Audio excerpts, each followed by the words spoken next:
बिस्मिल्लाहिर्रहमानिर्रहीम। अस्सलाम वालेकुम नादरीन, आप यूट्यूब चैनल देख रहे हैं। मैं इमरान खान हूँ। पाकिस्तान की फ़ौज के लिए कभी चीज़ें इतनी मुश्किल नहीं रही जितनी अब हो रही हैं, और पाकिस्तानियों की जानिब से ऐसा हो रहा है।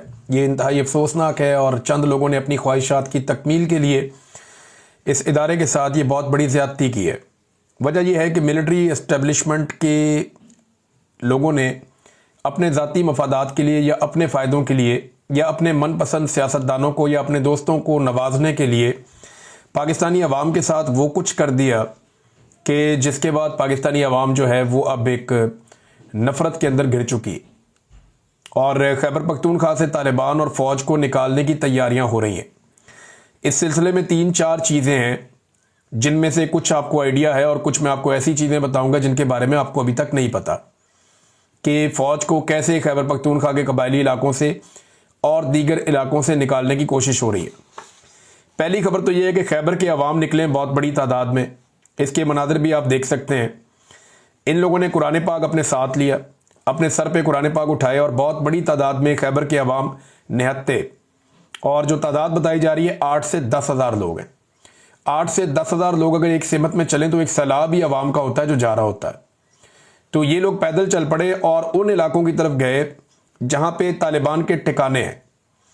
खैबर के उन इलाकों में जहाँ पे तालिबान के ठिकाने हैं वहाँ पे ये लोग गए। कुरान पाक इन्होंने सरों पे उठाए हुए थे, और वहाँ जाकर उन ठिकानों के सामने ये लोग बैठ गए, और अपने नुमाइंदों के ज़रिए से इन्होंने तालिबान से मुतालबा किया कि आप हमारे इलाके छोड़ें और यहाँ से चले जाएं, हम नहीं चाहते कि आप यहाँ पे रहें। तो उन्होंने 5 अगस्त तक का टाइम मांगा है। 5 अगस्त तक का टाइम, इसका मतलब है 1 हफ्ते का उन्होंने टाइम मांगा है मकामी लोगों से कि 1 हफ्ते में हम यहाँ से चले जाएंगे। और मकामी लोगों ने ये भी बताया तालिबान को, और उन्होंने ये अनाउंस किया कि जिस तरह अभी हम जाकर बैठे हैं तालिबान के ठिकानों के सामने, और हमने उन्हें जाकर कहा कि हमारा इलाका छोड़कर चले जाओ, हम नहीं चाहते कि आप यहाँ पे रहें। उसकी वजह से बदअमनी पैदा होती है, और फिर सिक्योरिटी फोर्सेस भी इसी बहाने यहाँ पे मौजूद रहती हैं। अब मकामी लोग ये कह रहे हैं कि इसी तरह जैसे ही तालिबान ये इलाका छोड़ेंगे, हम ऐसे ही बड़ी तादाद में इकट्ठे होंगे और जाकर फौज के जो ठिकाने हैं वहां पे बैठ जाएंगे, और उन्हें कहेंगे जी कि आप भी ये इलाका छोड़ें और यहां से निकलकर वापस चले जाएं अपनी बैरकों में या बॉर्डर्स के ऊपर। ये शहरी इलाके सारे के सारे आप खाली कर दें। अच्छा, फौज ने किस कानून के तहत इन इलाकों पे अपना कंट्रोल किया, तो ये मैं अब आपको बताने वाला हूं, और ये बहुत इंपॉर्टेंट है। इसे जरा आप गौर से सुनिएगा, आपको समझ आ जाएगी। खैबर पख्तूनख्वा में एक लॉ है, इसे आप गूगल करके भी देख सकते हैं। इस कानून को कहते हैं actions in aid for civil power. ये 2011 में इसको रेगुलेट किया गया था।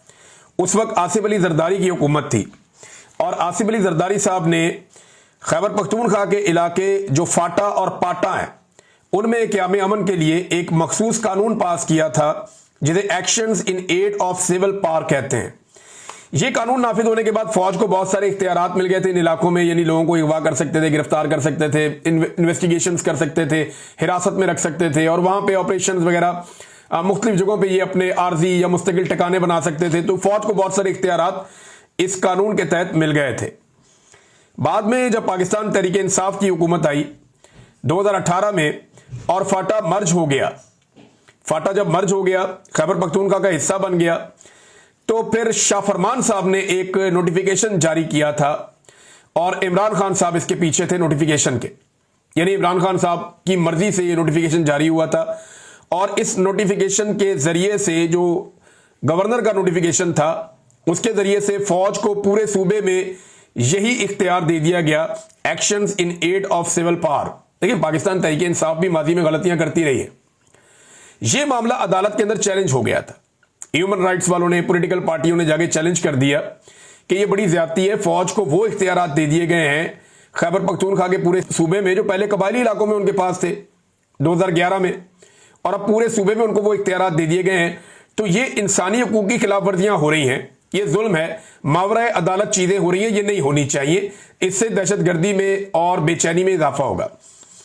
पेशावर हाई कोर्ट ने जो फैसला दिया, वो फैसला पेशावर हाई कोर्ट ने यह दिया कि ये फौरी तौर पे actions in aid of civil power, इसके तहत फौज को जो भी इख्तियारात दिए गए हैं खैबर पख्तूनख्वा में, उन्हें खत्म कर दिया जाए, क्योंकि ये इंसानी हकूक के खिलाफ है। मैं आपको सादा सादा समरी बता रहा हूं। अदालत ने इसे खत्म कर दिया, लेकिन एडवोकेट जनरल जो था खैबर पख्तूनख्वा का, यानी खैबर पख्तूनख्वा की हुकूमत का जो वकील था, उसने जाके अदालत से स्टे ले लिया।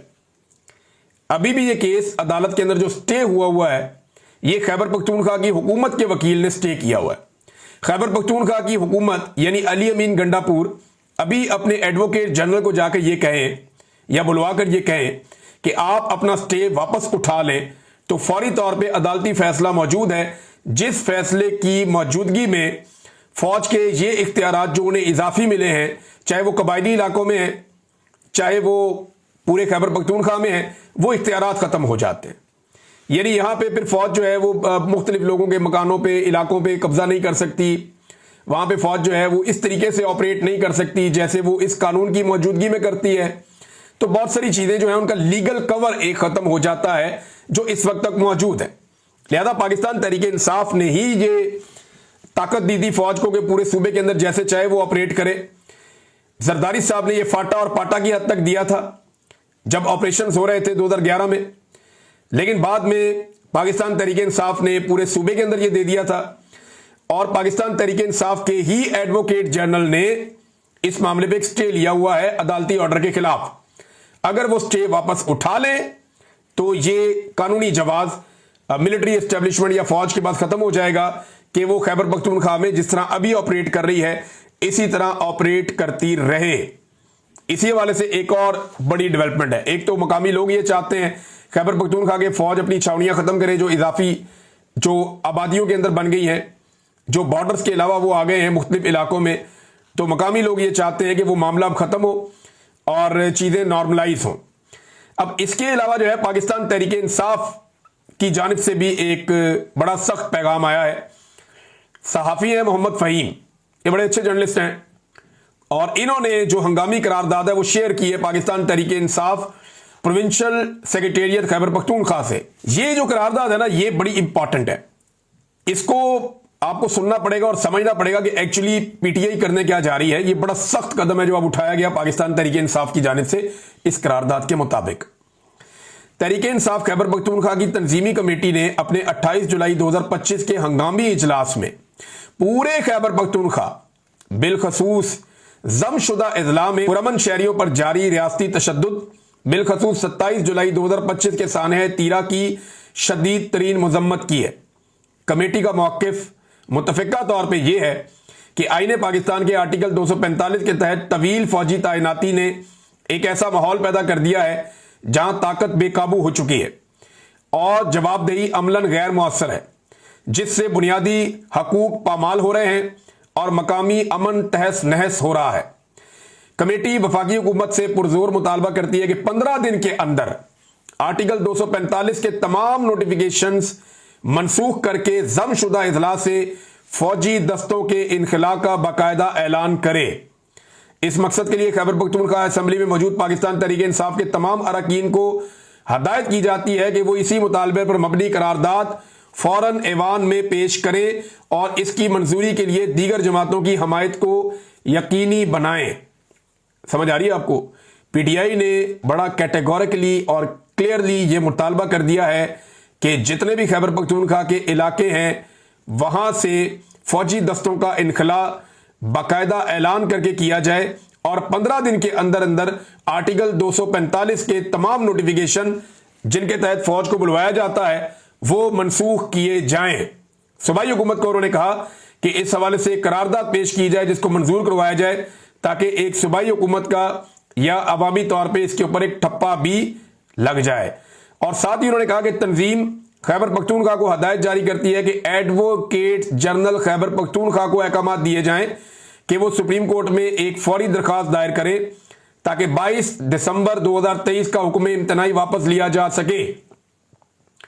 ये वो मामला है पेशावर हाई कोर्ट के फैसले के खिलाफ जो एडवोकेट जनरल चला गया था खैबर पख्तूनख्वा का 22 दिसंबर 2023 को एक हुक्म इम्तनाई ले लिया था। तो वो जो पेशावर हाई कोर्ट में गया था वो फैसला वो कह रही अब उसका फैसला मुअत्तल किया गया था, लिहाजा वो दरखास्त वापस ले ली जाए, जो आर्टिकल 245 के दायराकार को महदूद करता है। एडवोकेट जनरल पर लाजिम है कि हर 2 हफ्ते बाद पेशरफ्त की तहरीरी रिपोर्ट तंजीमी कमेटी को पेश करें।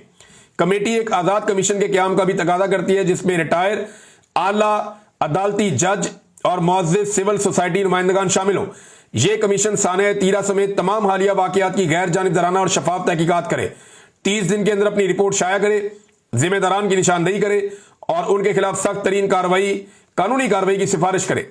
साथ ही तंजीम मुतालबा करती है कि न सिर्फ तीरा बल्कि ड्रोन हमलों और हर उस कार्रवाई पर फौरी तौर पर FIR दर्ज की जाए जिसके नतीजे में शहरियों की हलाकतें या जख्मी होने के वाकयात पेश आए हैं, ताकि क्रिमिनल तफ्तीशें मुकम्मल ज़ाब्ता फौजदारी के मुताबिक मंतकी अंजाम तक पहुंचे। बाकी दीगर मुतालबात भी हैं, लेकिन जो असल बात है वो यही है कि खैबर पख्तूनख्वा का एडवोकेट जनरल वो अपनी दरखास्त जो एक स्टे लिया हुआ है वो उठाए और स्टे वापस ले, ताकि फौज के पास जो इजाफी इख्तियारात हैं खैबर पख्तूनख्वा में वो ख़त्म हो। ये बात जो है यहाँ पे पाकिस्तान तहरीक इंसाफ ने भी कह दी, साथ एक करारदाद भी पेश की जाए। साथ ही जो मकामी लोग हैं वो तालिबान को भी जाने का कह रहे हैं, उन्हें जाकर पुरअमन तरीके से कहकर आए हैं और अब वो फौज के पास भी जाएंगे और उन्हें भी कहेंगे कि इलाका खाली करे। तो क्या फौज ये इलाका खाली कर देगी?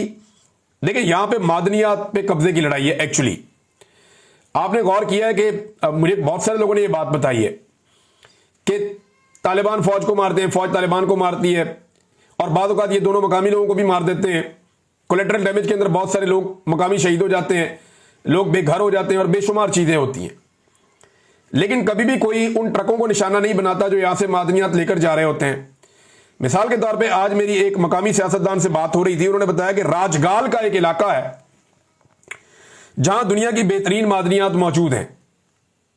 यहीं पे कबायली इलाकों में राजगाल का इलाके में दुनिया की बेहतरीन मादनियात मौजूद है। वहां पे मिलिट्री एस्टेब्लिशमेंट ने वादा किया था, वहां पे जो फौजी कमांडेंट मौजूद थे उन्होंने कहा था कि 15 मई तक हम इस इलाके को खाली कर देंगे, लेकिन अभी तक यह वादा पूरा नहीं किया गया।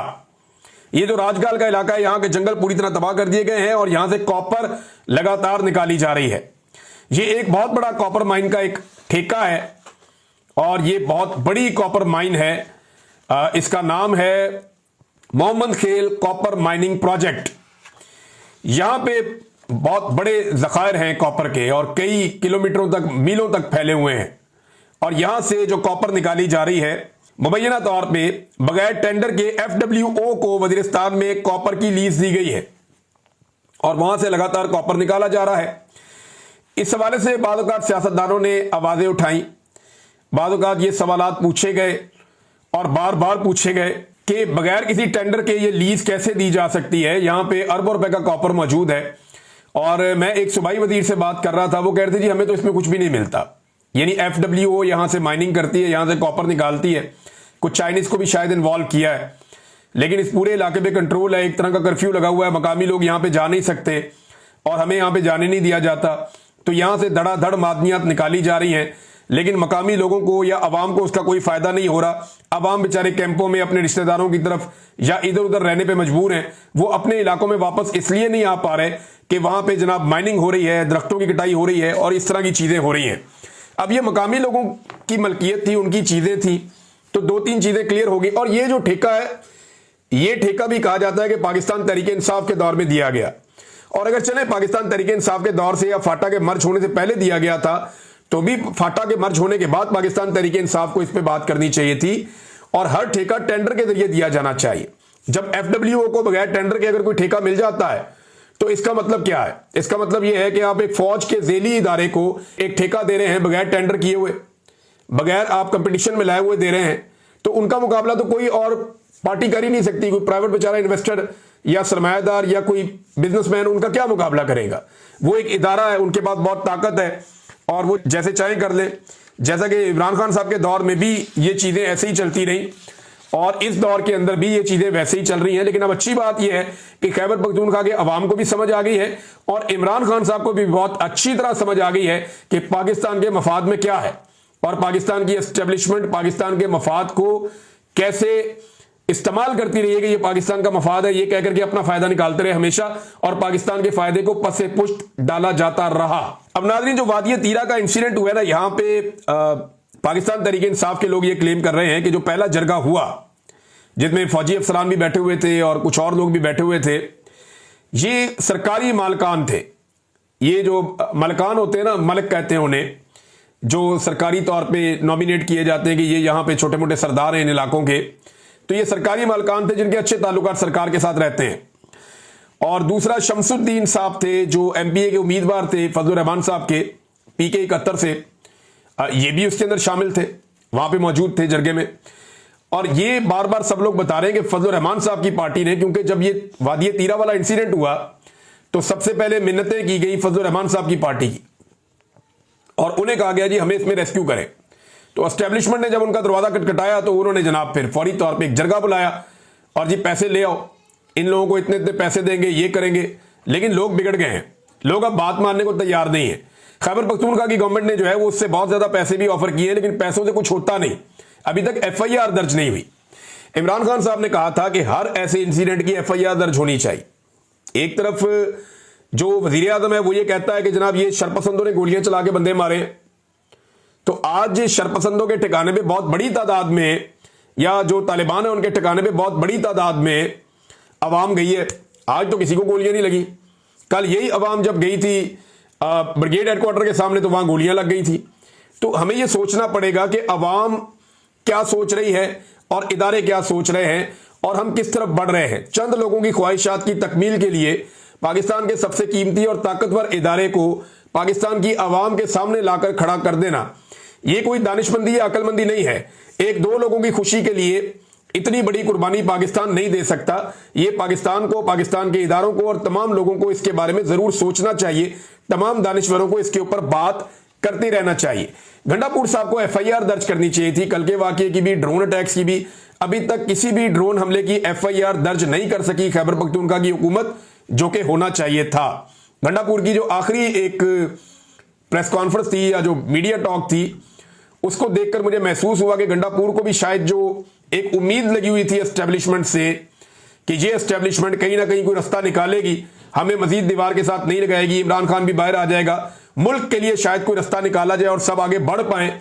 तो ऐसा लगा कि शायद गंडापुर भी मायूस हो गया। हो सकता है मैं अभी जो बात कर रहा हूं ये गलत हो, या मुझे धोखा हो रहा हो, या मुझे समझ ना आ रही हो, लेकिन जो बज़ाहिर दिखाई दे रहा है ऐसा लगता है कि गंडापुर भी सिस्टम से मायूस हो गया कि यहां सीधी उंगली से घी नहीं निकलेगा, हमें प्रैक्टिकली कुछ करना पड़ेगा या दबाव बढ़ाना पड़ेगा। तो अब आप दबाव बढ़ता हुआ देख रहे हैं, लेकिन इसमें एफआईआर नहीं है, ना किसी ड्रोन अटैक के ऊपर एफआईआर हुई। यानी ये कहा गया कि ये ड्रोन हमला तो तालिबान ने किया, उनके खिलाफ ही दे दें भाई, ड्रोन हमले की एफआईआर तो दें, क्योंकि एफआईआर होगी तो इन्वेस्टिगेशन भी होगी और ये कोई चाहता नहीं है। अब वादिये तीरा का इंसिडेंट हुआ, गोली चली, लोग शहीद हो गए, इसके ऊपर भी एफआईआर नहीं हुई अभी तक। मैंने एक वजीर साहब से पूछा, उनसे मैंने कहा जी मुझे बताएं, सूबाई वजीर हैं, उन्हें मैंने कहा जी आप मुझे बताएं कि क्या कोई एफआईआर अभी तक हुई है, तो उन्होंने मुझे साफ जवाब दिया कि जनाब अभी तक कोई एफआईआर नहीं हुई। और निज़ाम इंसाफ की सूरत हाल नाजरीन पाकिस्तान में कुछ ऐसे है कि बरियत की दरखास्त दी हुई है इमरान खान साहब की जानिब से, 7 महीने हो गए हैं। ये सहाफ़ी एहतशाम कियानी साहब की खबर है। वो ये कहते हैं कि 7 महीने तक एक भी बाकायदा समाअत ना होने का एक मुनफरिद रिकॉर्ड कायम हो चुका है पाकिस्तान में, जो इससे पहले कभी नहीं हुआ था। इमरान खान और बुशरा बीबी की तोशाखाना 2 केस में बरियत की 22 जनवरी को दायर होने वाली दरखास्त पर आज तक बाकायदा समाअत ही नहीं हो सकी। अंदाजा कीजिए नादरीन, ये पाकिस्तान में इस वक्त कानून है, इंसाफ है, क्योंकि पाकिस्तान की जो सबसे ताकतवर शख्सियत हैं इमरान खान साहब उनके खिलाफ है, फील्ड मार्शल आसिम मुनीर साहब, और आसिम मुनीर साहब इमरान खान साहब के खिलाफ है। इन दोनों की लड़ाई के अंदर अवाम भी पिस रही है, इदारा भी पिस रहा है। मैं सिंपल अगर आपको करूं तो मामला यह है कि लड़ाई हाफिज सैयद आसिम मुनीर साहब और इमरान खान साहब की है। इमरान खान साहब एस्टेब्लिशमेंट के सामने घुटने टेकना नहीं चाहते, और आसिम मुनीर साहब को ऐसा लगता है खतरा है कि इमरान खान साहब आ गए तो उनके लिए अच्छा नहीं होगा। लिहाजा ये दोनों इस लड़ाई के अंदर अवाम पिस रही है और इदारा भी पिस रहा है। हालांकि ये लड़ाई बनती नहीं है, एक कौमी सतह का लीडर है, पाकिस्तान का साबिक वजीर आजम है, और एक सरकारी मुलाजिम है, लड़ाई तो बनती नहीं है। लेकिन फिलहाल एक जिदबाजी के ऊपर मुल्क चल रहा है, और इस नफरत के साथ तो एक दुकान नहीं चलती जिस नफरत के साथ इस वक्त मिलिट्री एस्टेब्लिशमेंट इस मुल्क को चलाना चाहती है। तो नाज़रीन अब तक के लिए इतना ही, अपना ख्याल रखिएगा, अपने चैनल का भी। अल्लाह हाफिज।